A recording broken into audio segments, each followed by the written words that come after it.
আল্লাহর নবী হযরত মুসা আলাইহিস সালাতু ওয়াস সালাম আল্লাহ রাব্বুল আলামিনকে একদিন আবেগের প্রশ্ন করলেন।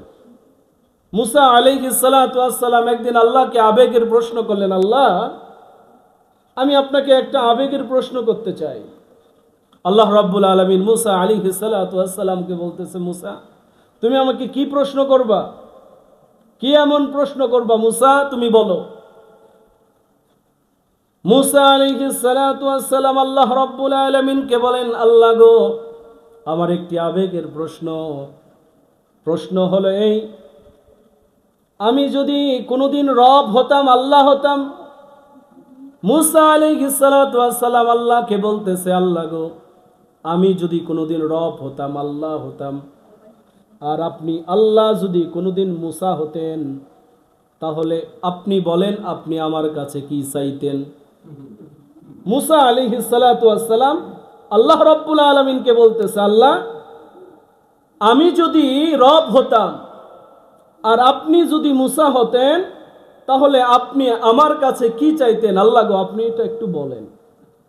আল্লাহ রাব্বুল আলামিন মুসাকে বলে, মুসা রে শোনো, কি এমন প্রশ্ন করলা? এটা কোনোদিন তো হবার নয়। আমি তো রব, আমি কোনোদিন মুসা হব না, আর তুমিও কোনোদিন আল্লাহ হবে না, রব হবে না, এটা অসম্ভব। মুসা আলাইহিস সালাতু ওয়াস সালাম বলে, আল্লাহ গো, আমি ভালো করেই জানি স্রষ্টা কোনোদিন সৃষ্টি হয় না, আর সৃষ্টিও কোনোদিন স্রষ্টা হয় না, এটা আমি ভালো করেই জানি। কিন্তু আমার আবেগের প্রশ্ন আপনি যদি আমাকে বলতেন, তাহলে আমি একটু খুশি হতাম। আল্লাহু আকবার। আল্লাহ রাব্বুল আলামিন মুসাকে বলে, মুসা, তুমি তো নাসর বান্দা, শুনবাই। যদিও হওয়া সম্ভব না, তুমি যখন শুনতে চাইছো, তাহলে বলি, যদি তুমি মুসা রব হতে, আল্লাহ হতে, আর আমি রব যদি মুসা হতাম, তাহলে আমি তোমার কাছে দুইটা জিনিস চাইতাম। কয়টা? জোরে বলেন না, কয়টা? আল্লাহ রাব্বুল আলামিন বলে, মুসা রে, তোমার কাছে দুইটা জিনিস চাইতাম। আল্লাহ বলতেছে, মুসা, তোমার কাছে দুইটা জিনিস চাইতাম। মুসা বলে, আল্লাহ গো, এবার বলেন কি কি চাইতেন? কয়, তোমার কাছে দুইটা জিনিস চাইতাম, একটা হলো নেক হায়াত, আরেকটা হচ্ছে সুস্বাস্থ্য। একটা হলো নেক হায়াত চাইতাম তোমার কাছে, আর আরেকটা তোমার কাছে চাইতাম সুস্বাস্থ্য। ও মুসা, তোমার কাছে আমি এই দুইটা জিনিসে চাইতাম।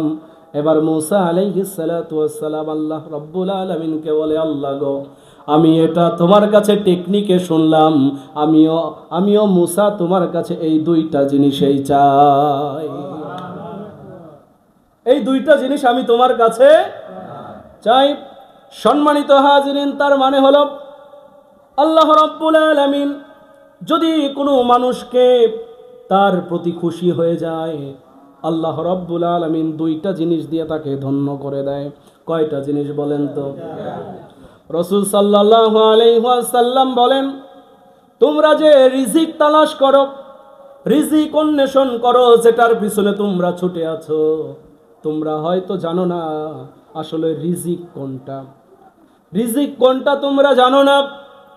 উত্তম রিজিক কোনটা, সর্বোত্তম রিজিক কোনটা? রিজিকের হলো 4টা স্তর। কয়টা স্তর? আরো জোরে বলেন না, কয়টা? রিজিকের 4টা স্তরের কথা বলেছেন। 1 নাম্বার সর্বনিম্ন স্তরের কথা বলেছেন, যে সর্বনিম্ন স্তর হচ্ছে 3 বেলায় পেট পুরে খাবার, ধন দৌলত, টাকা পয়সা, যত বাড়ি গাড়ি আছে সব হলো সর্বনিম্ন স্তর। রিজিকের সর্বনিম্ন স্তর হচ্ছে টাকা পয়সা, ধন দৌলত, বাড়ি গাড়ি, খাবার যা আছে সব হচ্ছে রিজিকের সর্বনিম্ন স্তর। এবার সর্বোচ্চ স্তর কোনটা? সর্বনিম্ন যদি স্তর হয় খাবার, টাকা পয়সা, ধন দৌলত, এবার তাহলে সর্বোচ্চ কোনটা? রাসূল সাল্লাল্লাহু আলাইহি ওয়াসাল্লাম বলেন, রিজিকের সর্বোচ্চ স্তর হচ্ছে সুস্বাস্থ্য, নেক হায়াত। সুস্বাস্থ্য রিজিকের সর্বোচ্চ স্তর। সম্মানিত হাজিরিন, আপনার যদি সুস্বাস্থ্য না থাকে, আপনার যদি নেক হায়াত না থাকে, বলেন তো, সুস্বাস্থ্য যদি না থাকে, আপনার যদি খাবার টেবিলের মধ্যে আপেল, আঙ্গুর, বেদানা, মুরগির গোশত, গরুর গোশত, হরিণের গোশত, কলিজা ভুনা যতই থাকুক না কেন, আপনার যদি ডায়াবেটিস রোগ থাকে, আপনি বলেন তো এবার খাবার খাইতে পারবেন কি পারবেন না? তার মানে হচ্ছে সুস্বাস্থ্য দরকার। সুস্বাস্থ্য যদি কারো থাকে, রোগ যদি কারো মধ্যে না থাকে, তাহলে সে মানুষটার সব ধরনের খাবার খাইতে পারবে কি পারবে না? এটা হচ্ছে রিজিকের সর্বনিম্ন স্তর।